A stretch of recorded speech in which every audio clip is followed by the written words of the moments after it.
Hello student, मैं आ गया फिर से ब्रेन फुल में नया वीडियो लेकर के। क्लास 10th का एक्सरसाइज 9.1 का क्वेश्चन नंबर 11 है। मैंने थोड़ा सा फिल किया है। यहाँ फिगर है, क्या लिखा है? A TV tower stand vertically bank of canal from point on the other bank of directly opposite to the other tower. करा ये टावर है, ये नहर है, नहर के इधर साइड में एक पॉइंट कोई ग्राउंड पे है ए, जो इस टावर से कितने डिस्टेंस पे है? कुछ डिस्टेंस पे है। और इस पॉइंट से इस टावर के टॉप पॉइंट के बीच का एंगल कितना है? 30 डिग्री। और इस बैंक की तरफ अगर चल रहा है, आगे क्या लिखा है? Top of the tower. फिर कह रहा है from the another point 20 metre away from the point on the line joining this point of the foot of the tower. कह रहा है कि इस पॉइंट से टावर की तरफ 20 मीटर चलने के बाद एक पॉइंट मिला बी, जो इस इन दोनों पॉइंट के एक बीच में कहीं है, ठीक है, जिसको हमको बताना है। ठीक, आगे फिर क्या करें? The angle of relation of the top of the tower is 30 degree. अब पहले 30 था, अब जिस पॉइंट से ये बना था ये 30 था, अब कितने डिग्री बन गया? 60 डिग्री। तो 60 डिग्री। आगे फिर क्या कर रहा है? The angle of relation of the top 30 degree, find the height of the tower and the width of the. तो टावर की हाइट और विड्थ ऑफ द कैनाल दोनों पूछ रहा है इसमें। तो हमने लिख दिया है, let be the width of the canal is x metre and height of the tower is h metre. Triangle A BCD triangle में 60 डिग्री। तो परपेंडिकुलर बेस का रिलेशन दिखाना है, तो इसमें परपेंडिकुलर tan 60 को परपेंडिकुलर अपॉन बेस tan 60 की value क्या होती है? √3। अब यहां से क्रॉस मल्टीप्लाई करेंगे, दिस इंप्लाइज दैट तो h इक्वल्स टू मिलेगा √3 * x। ये हो गया इक्वेशन फर्स्ट। अब हम लेते हैं दूसरा वाला ट्रायंगल, ये वाला। तो ACD यहाँ राइट करेंगे इन ट्रायंगल ACD, इसमें तो क्या लेंगे? फिर 10 लेंगे। 10 कितना डिग्री? तो 60 डिग्री। कितना लेंगे? नहीं, 30 डिग्री। कितना? 30 degree equals to perpendicular upon base. अब 10 30 की वैल्यू क्या होती है? 1 अपॉन √3।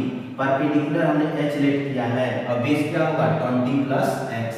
बेस क्या होगा? 20 प्लस x। अब इसको हम लेकर के आते हैं इसको यहाँ, तो क्रॉस मल्टीप्लाई करेंगे तो आपको मिलेगा √3 20 plus x equals to h। अब इससे इसको मल्टीप्लाई कर दीजिए तो क्या मिलेगा? या ऐसे ही कर दीजिए, h की वैल्यू यहाँ है, वही वैल्यू हम वहाँ पुट कर दे रहे हैं। तो हम यहाँ लिखेंगे क्या? फ्रॉम इक्वेशन फर्स्ट वी के। फ्रॉम इक्वेशन फर्स्ट क्या है? तो √3 in bracket 20 plus x equals to h की वैल्यू है √3 * x। तो √3 से √3 कैंसिल, मिला क्या हमको? 20 प्लस x। नहीं,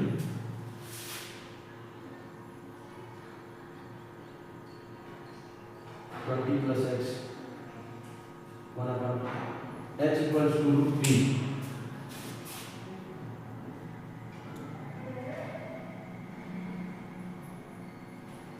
प्लस x कहीं यूज कर रहा है।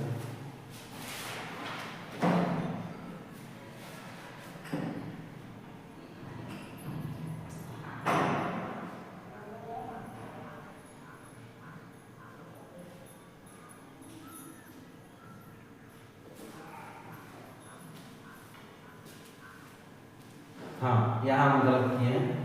यहाँ फ्रॉम इक्वेशन फर्स्ट में 1 अपॉन ये जो है वो क्रॉस मल्टीप्लाई यहाँ होगा, तो √3 यहाँ हो जाएगा। अब फ्रॉम इक्वेशन फर्स्ट ये निकालते हैं h की वैल्यू, तो ये क्या होगा? 20 plus x equal to h की वैल्यू है √3 इंटू ये हो गया √3 और इंटू x। तो ये हो गया 20 प्लस x इक्वल टू √3 से √3 यानी 3x। x इस साइड में जाएगा तो माइनस होगा, this implies that 2x equal to 20। अब 2 से ये कैंसिल हो गया, this implies that x equals to कितना मिला? 10 मीटर। यानी कैनाल की जो विड्थ है वो कितनी है? 10 मीटर है। अब ये 10 की वैल्यू उठा के इक्वेशन फर्स्ट में पुट करते हैं, तो फिर राइट करेंगे हम क्या? From equation first we get. तो फर्स्ट क्या है? h इक्वल्स टू √3 x, ठीक है। तो h इक्वल्स टू यहाँ क्या हो जाएगा? √3 और x की वैल्यू कितना है? 10। तो यानी ये हो जाएगा 10 √3 मीटर। तो हम लिख सकते हैं क्या? Therefore the height of the tower is 10√3 meter and the width of the canal is 10 meter। यहाँ पे आप therefore करके लिख लेंगे, therefore width of canal equals to 10 meter and height of tower is equals to 10√3 meter। ठीक है, इसको बार बार आप क्वेश्चन को करेंगे तब समझ में आएगा, वैसे नहीं होगा। ठीक है, watch the video and note it down.